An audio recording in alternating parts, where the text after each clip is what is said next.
Assalamualaikum warahmatullahi wabarakatuh. Selamat kembali saya Zaza. Kali Zaza bersama suami menikmati hidangan di sini pula. Di Fatty Cafe. Okey.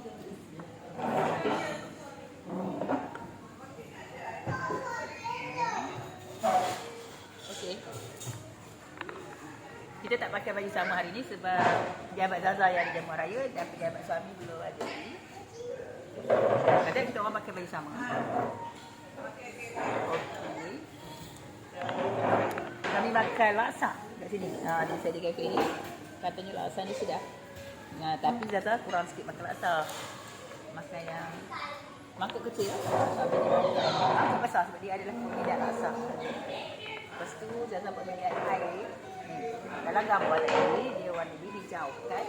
Jadi Zaza pilih air dua warna, air jambu batu. Tapi dia dapat di warna dia hijau dia ada juga lah kat tepi ni. Tapi banyak merah. Tak apalah. Asalkan boleh dimakan dan sedap. Itu suami dia minum air apa tu? Tadi? Air apa tu? Air tu kali. Okey.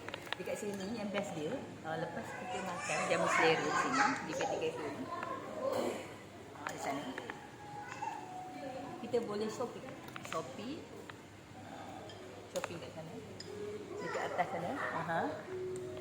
Itu yang istimewanya di sini. Special dia. Boleh di shopping sana, Nanti barang tu nak boleh sampai ke atas mana. Okeylah. Kami nak jamu selera dahulu. Kita jumpa di video semua. Jangan lupa terus subscribe, like, share, komen.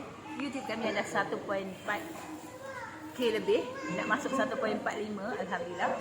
Sekiranya anda juga suka, bolehlah terus subscribe YouTube kami. Dan sekiranya dalam kami ada iklan, jangan langkah atau skip. Teruskan menonton. Terima kasih. Terima kasih.